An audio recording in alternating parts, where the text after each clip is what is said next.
What starts here changes the world. I have a few suggestions that may help you on your way to a better world. And while these lessons were learned during my time in the military, I can assure you that it matters not whether you ever served a day in uniform. It matters not your gender, your ethnic or religious background, your orientation, or your social status. Our struggles in this world are similar, and the lessons to overcome those struggles and to move forward, changing ourselves and changing the world around us, will apply equally to all. So here are the 10 lessons I learned from basic SEAL training that hopefully will be of value to you as you move forward in life. Every morning in SEAL training, my instructors, who at the time were all Vietnam veterans, would show up in my barracks room, and the first thing they'd do was inspect my bed. If you did it right, the corners would be square, the covers would be pulled tight, the pillow centered just under the headboard, and the extra blanket folded neatly at the foot of the rack. It was a simple task, mundane at best, but every morning we were required to make our bed to perfection. It seemed a little ridiculous at the time, particularly in light of the fact that we were aspiring to be real warriors, tough, battle-hardened SEALs. But the wisdom of this simple act has been proven to me many times over. If you make your bed every morning, you will have accomplished the first task of the day. It will give you a small sense of pride, and it will encourage you to do another task, and another, and another. And by the end of the day, that one task completed will have turned into many tasks completed. Making your bed will also reinforce the fact that the little things in life matter. If you can't do the little things right, you'll never be able to do the big things right. And if by chance you have a miserable day, you will come home to a bed that is made, that you made. And a made bed gives you encouragement that tomorrow will be better. So if you want to change the world, start off by making your bed.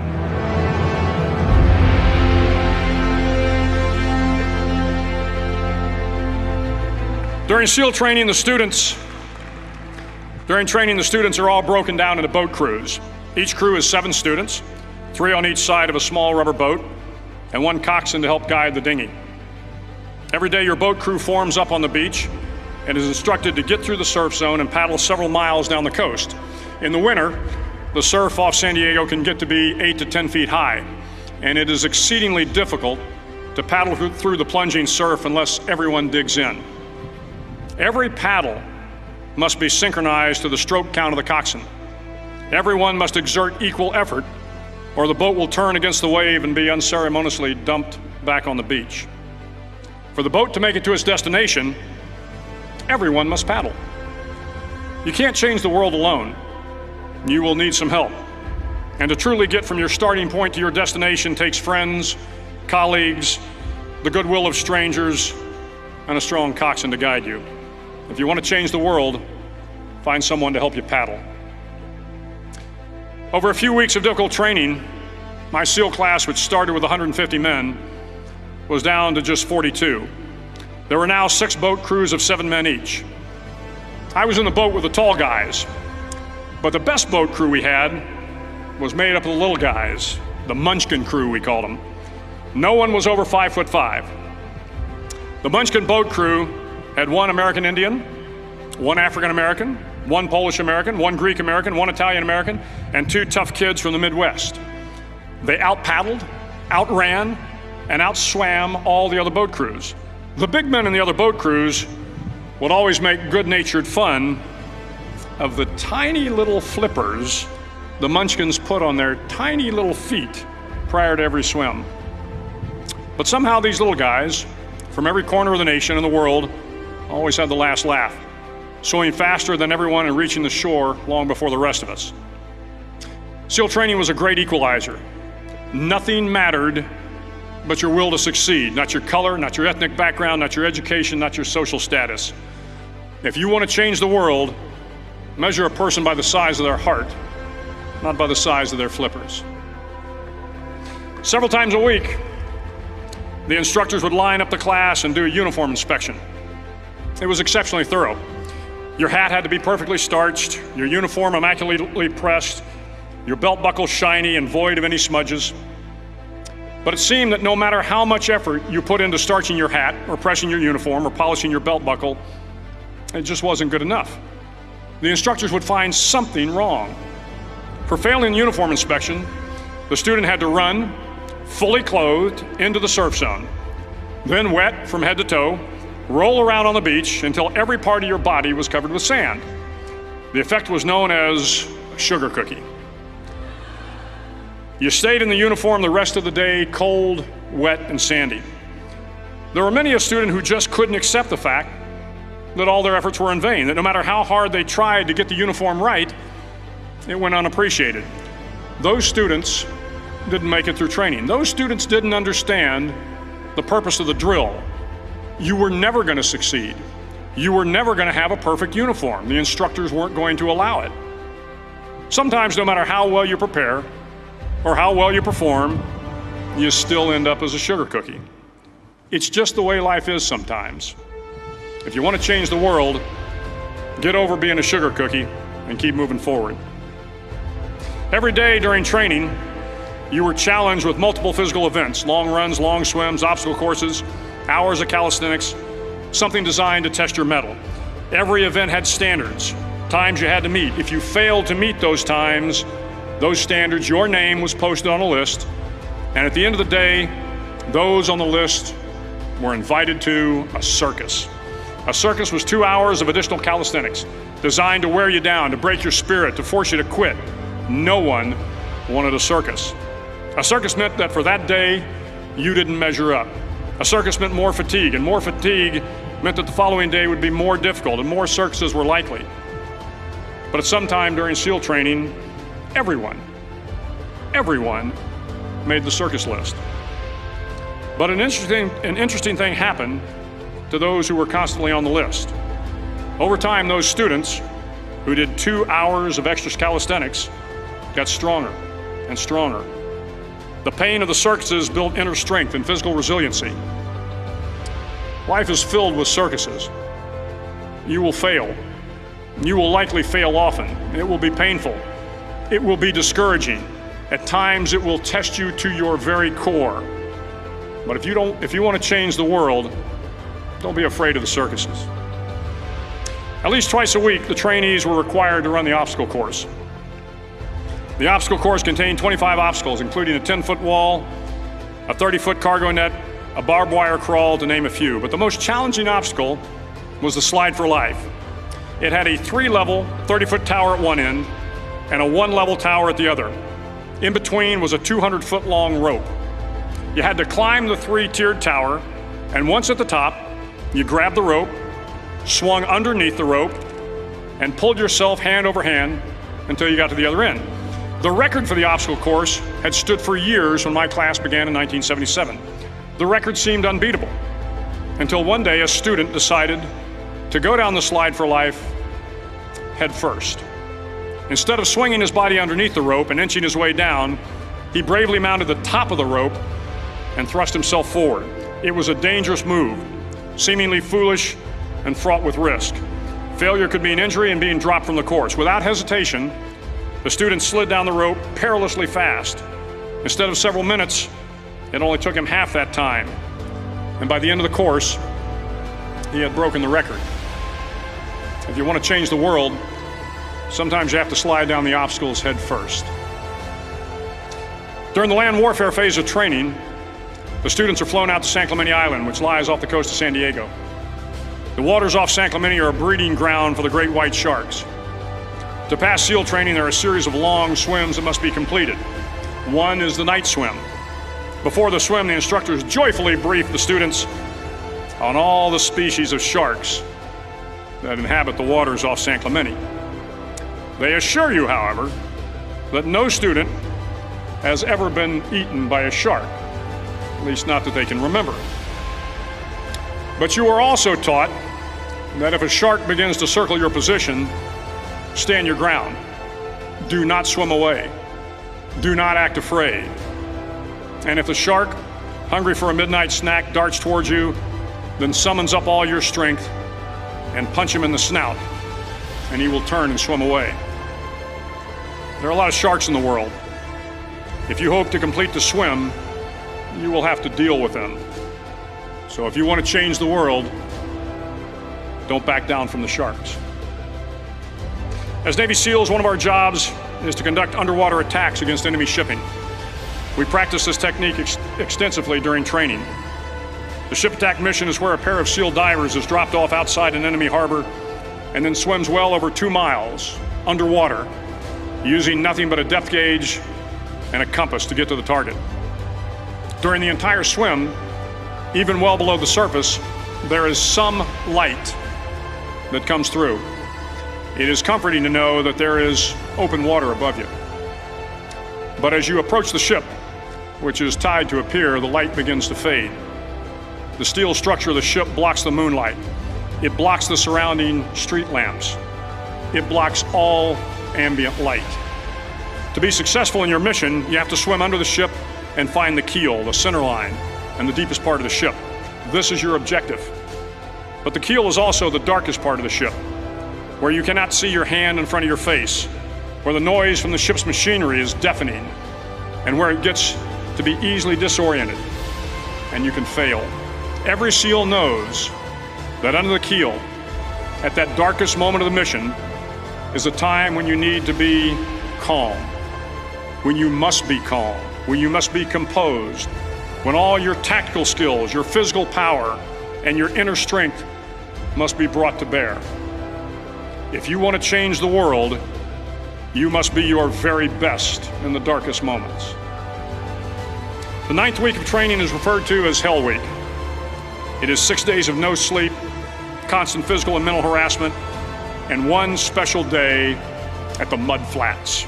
The Mud Flats are an area between San Diego and Tijuana where the water runs off and creates the Tijuana Sloughs, a swampy patch of terrain where the mud will engulf you. It is on Wednesday of Hell Week that you paddle down to the Mud Flats and spend the next 15 hours trying to survive this freezing cold, the howling wind, and the incessant pressure to quit from the instructors. As the sun began to set that Wednesday evening, my training class, having committed some egregious infraction of the rules, was ordered into the mud.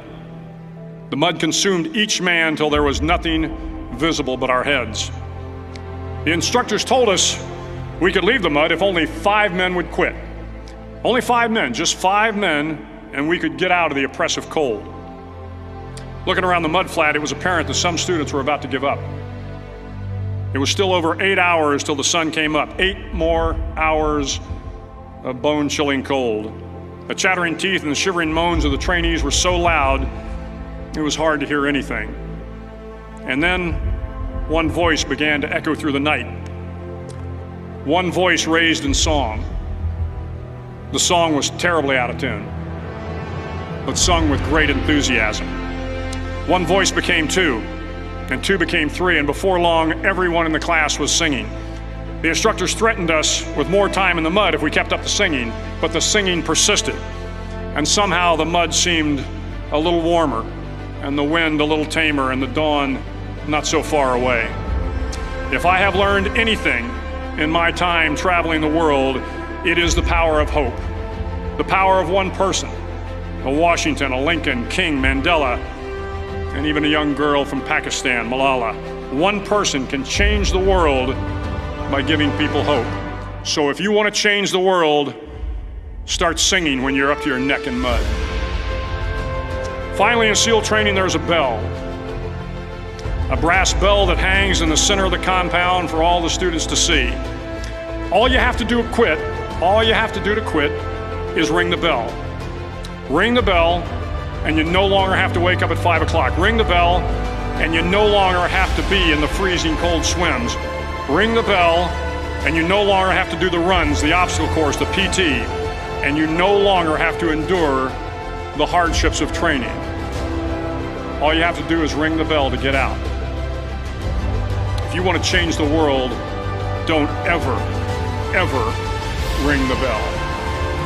It will not be easy. Start each day with a task completed. Find someone to help you through life. Respect everyone. Know that life is not fair and that you will fail often. But if you take some risks, step up when the times are the toughest, face down the bullies, lift up the downtrodden, and never, ever give up. If you do these things, the next generation and the generations that follow will live in a world far better than the one we have today. And what started here will indeed have changed the world for the better. Thank you very much.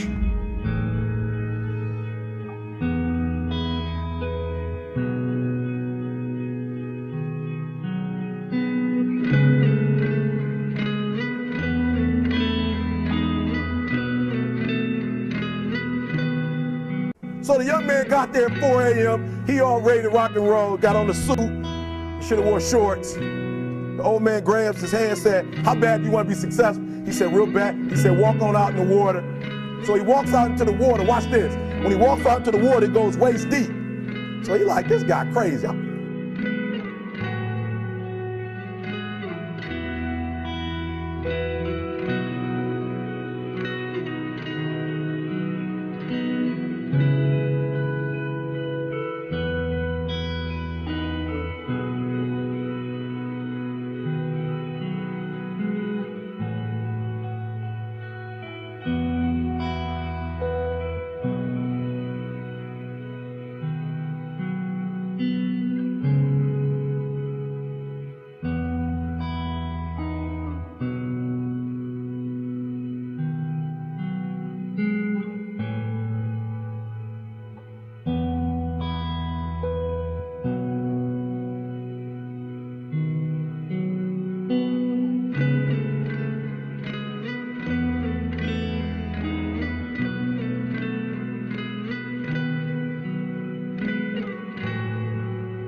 Adrian, like, I want to make money. He got me out here swimming. I didn't ask to be a lifeguard.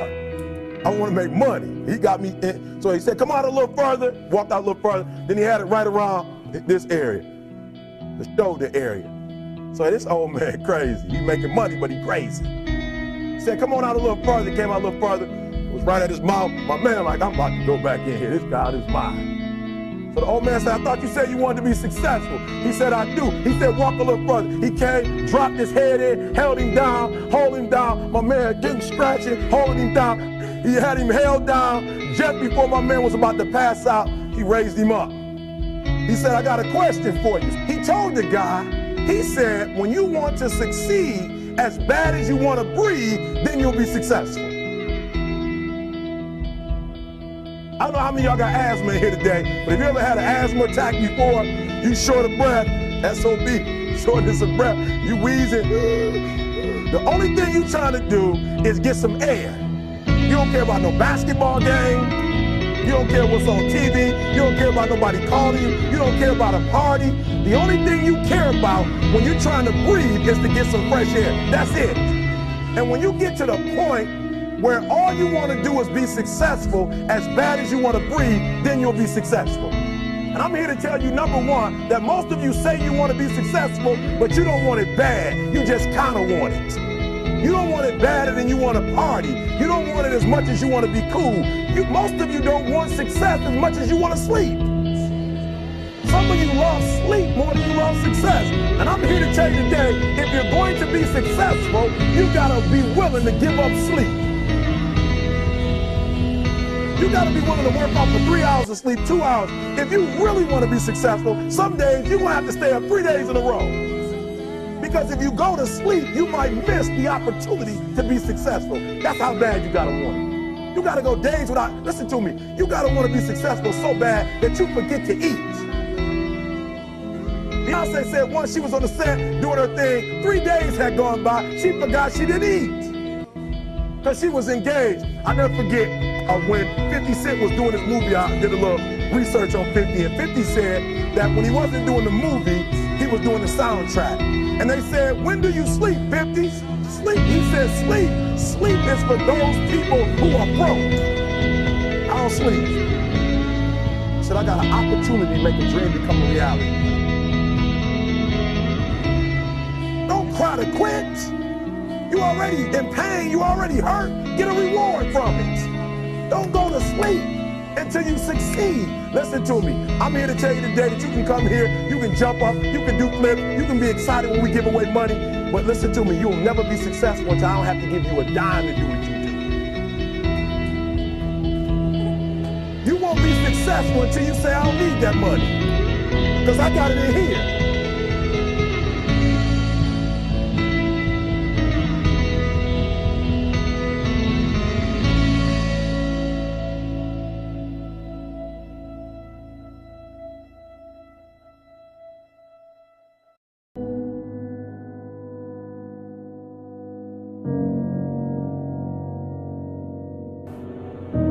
Jeremiah 29:11 reads, "For I know the plans I have for you, declares the Lord. Plans to prosper you, not to harm you. Plans to give you hope in the future." I feel like I'm living that plan out. I feel like the things that happen to us in life, they're not designed to stop us. They're designed to reposition us so we can come in contact with what God really has for us. And so everything that I do, man, I do it to honor God because I feel like God gave me a second chance at life. And so I feel like I'm doing what God put me on this earth to do. You see, my mother had me when she was 15 years old, right? Over on the east side of Atlanta, we came up in this neighborhood by the name of Kirkwood, drug dealer on every corner, gang members in the neighborhood, 2-bedroom home, 14 people, used to sleep on the floor.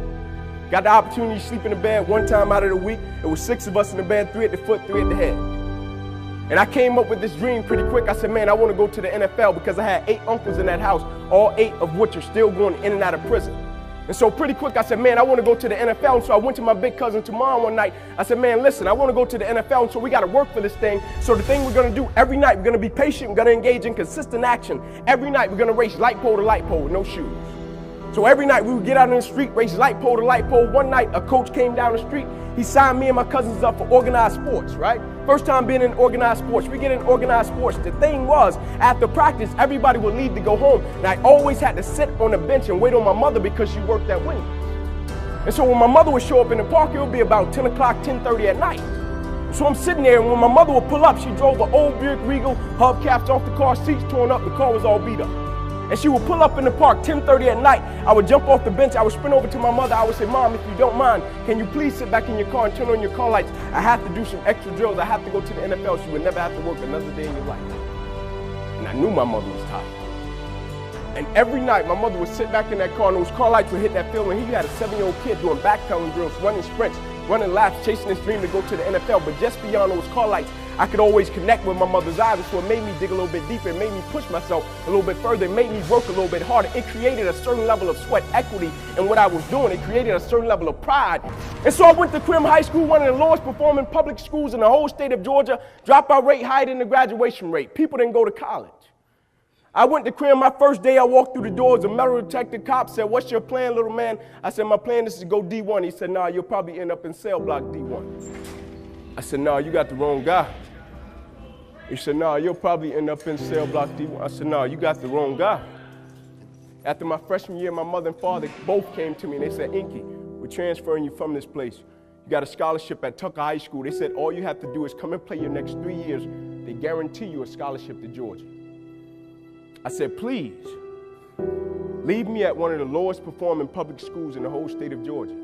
I can get a scholarship from this place. Son, nobody goes to college from there. Please, let me stay here. I can make it from this place." They transferred me anyway. First football game, tore the ligaments in my ankle, out for the season, ended up in a wheelchair. Went back to my parents, "Will you please transfer me back to one of the lowest performing public schools in the whole state of Georgia?" My pastor said, "Inky, you really want to go there?" I said, "Please transfer me back there. I need to go back there." And so the summer going into my senior year, we got blessed with a new coach. He came to me. I was done with football. He said, "Man, please come and work out for me. Just do one workout for me." I said, "Okay, coach, I'll come out. I'll work out." I ran a 40-yard dash. I did some cone drills. He came up to me after the workout. He said, "Son, what college do you want to go to?" I said, "Man, I just want to go D1. He said, "No, you're not hearing me, son. What college do you want to go to?" I said, "Man, I just want to go D1. He said, "After the first couple of games, we'll put together a tape and we'll see what happens." After the first 2 games, I had 9 touchdowns. It was all she wrote from there. And I'll never forget the day the University of Tennessee came in and a coach took a chance on me. He sat down with me and he said, "Son, I want to offer you a full scholarship to the University of Tennessee." It was so crazy. I responded and I told him, "I'm coming." And he laughed. He said, son, I don't even think you understand how the whole process works. I said, no, I don't think you understand. I said, you're talking to a kid that comes from a 2-bedroom home, 14 people. You're talking to a kid that every morning when I caught the bus, I would race to be the first one at the bus stop, and I would be standing there shaking my book bag and my jackets out to make sure there were no roaches and rats. So when I tell you I am coming, I am coming. You don't even have to waste the university's money. I don't have to see the campus. I don't have to see the city. You offer me a scholarship, I'm coming. He said, yeah, Ink, but I still want you to take an official visit. I agreed. I went up on a Friday night. I'll never forget, they took me to Calhoun's on the River. It's a restaurant in Knoxville, Tennessee. We come out, we got a host, right? And so the job of a host, they're supposed to show you a great time on campus, take you to parties, make you fall in love with the place. And so I come out with my host, and he said, Ink, there's a sorority party, there's a barbecue, and there's a basketball game. Which one would you like to go to? I said, man, if you don't mind, can you take me to my hotel? We pull up to the hotel. I'm getting out of the car. He said, wait, are you sick? I said, no, I'm not sick. You see, what my host didn't understand, that night at the Marriott, that was my first time standing in bed by myself. Think I cared about a sorority party? Think I cared about a barbecue or a basketball game?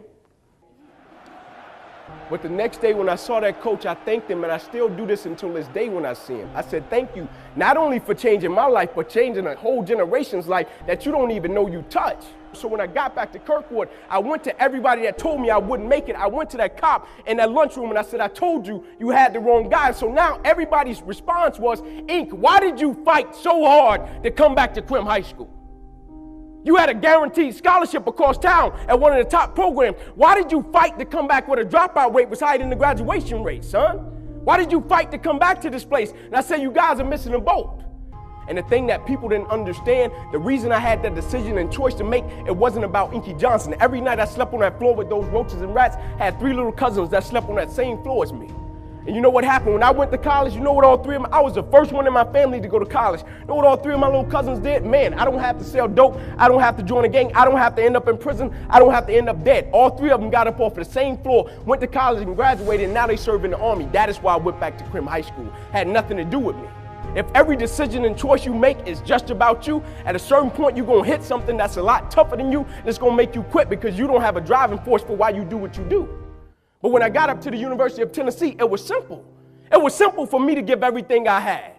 My freshman year, I played special teams. My sophomore season, I broke the starting lineup, had a really strong sophomore season. The summer heading into my junior year, I still remember the day where I was sitting in our film room, and I was watching film on the California Bears. My defensive backs coach, Larry Slade, came in the room. He said, Inky, I got some good news for you. I dropped the clicker. I said, what is it? He said, man, you're a projected top 30 draft pick, son. He said, all you have to do is play the next 10 football games. You're an automatic multimillionaire. I went out of the room. I called my mother and my grandmother on the 3-way. I said, after this season, there will be no more struggling. I said, we would never miss another meal. I said, we would never experience another Christmas where we had to stand on the side of the curb and just be grateful. And I hung it up. First football game, I went out, played great, got an interception, shut Cal down. Second game, we're playing against Air Force, got late in the game, 4th quarter, guy dropped back, he threw the ball to a receiver coming down my sideline. Me and the guy, we went head on. As soon as I hit the guy, I felt as if every breath in my body left. Body went completely limp, fell to the ground, I blacked out. Never happened to me before. When my eyes opened, I'll never forget, my teammates ran over, they said, Ink, get up, let's go. I said, I can't. I said, I can't move. He said, what do you mean you can't move? You're out lockdown corner, man, we need you, let's go. I said, I know, man, but this time I can't move. I flipped my head up to the sky, I said, God, I said, surely nothing has happened in this moment that can alter my life. They got me over to the hospital, they took me back, they ran CAT scans, they brought me back into my room, and all in a 15-second time frame, the doctor came running in from the opposite side. He said, hey, get in here, we gotta rush this guy back to emergency surgery, he's about to die. I said, what? He said, son, you have busted up subclavian artery in your chest, you're bleeding internally, we have to rush you back, take the main vein out of your left leg, plug it into your chest in order to save your life. When I opened my eyes from recovery, the same doctor was over me. He said, son, has some good news and some bad news for you. I said, you got some bad news for me? I had to tell him I was about to die. I'm still alive. How bad can it get? I'm still here. He said, the good news is we saved your life. I said, thank you, sir. He said, the bad news is, Ink, you have nerve damage in your right shoulder. I said, okay, cool. He said, but son, it's a strong possibility that you probably can never play the game of football again in your life. I said, no way. I said, no disrespect to you, Doc, but I've been working for this ever since I was 7 years old.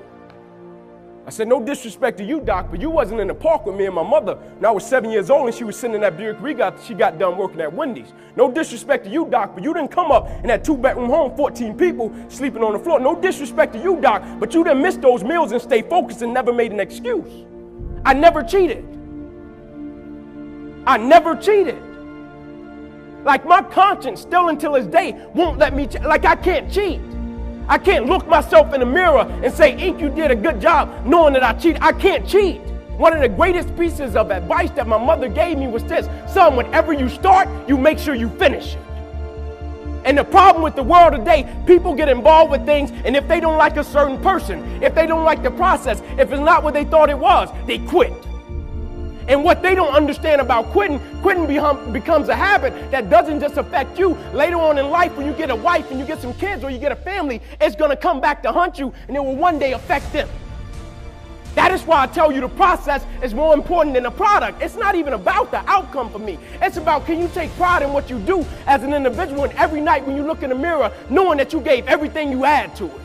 And we have to get to the point where we're willing to impose our will on certain things. Impose your will on it. My life totally changed. And they gave me an opportunity to stop. And most people, when you give them an opportunity to stop while they're chasing something, they take advantage of it because they feel as if, man, why did this have to happen to me? I felt as if, why not me? This is the perfect opportunity to use this to be a blessing to somebody else. And you know what? It's not even about me to be truthful. It's not even about me now. It's about repaying the people that invested in me and saw something in me when I couldn't see it in myself. At a certain point in life, it can't just be about you. And the moment that we understand that, and every day we wake up, we understand that life is a blessing and life is a gift. And if you were to check out today, how would you want to be remembered? It's bigger than you. And no money doesn't have to be attached to it. It's about learning to work from the inside out in life and not from the outside in. When you work from the inside out in life, you understand your why, you understand your how, and you understand your what.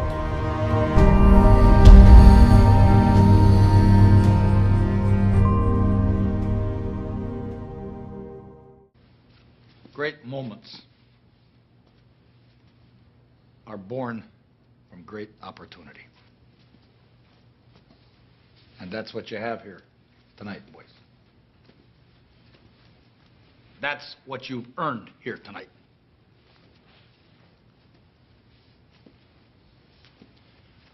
One game. If we played them 10 times, they might win 9.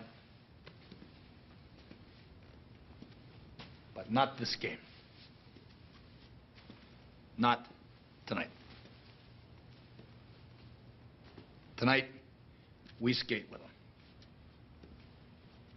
Tonight, we stay with them. And we shut them down because we can.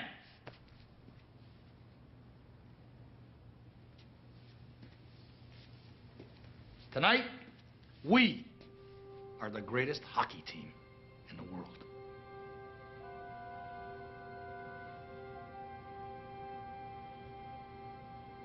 You were born to be hockey players.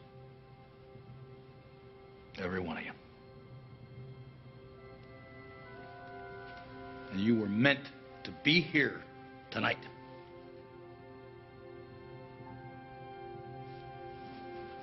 This is your time.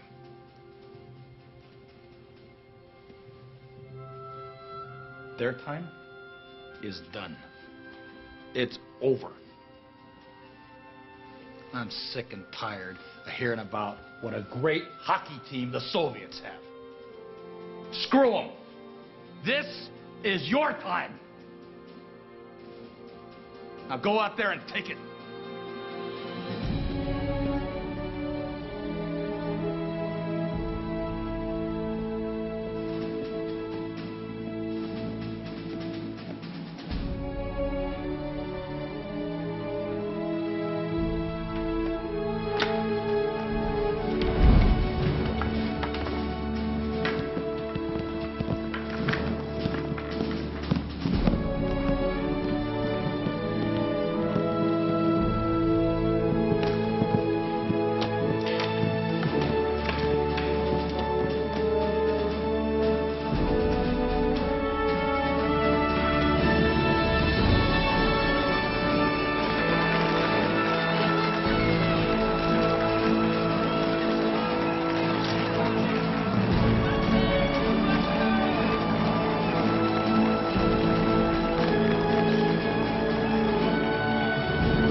Okay.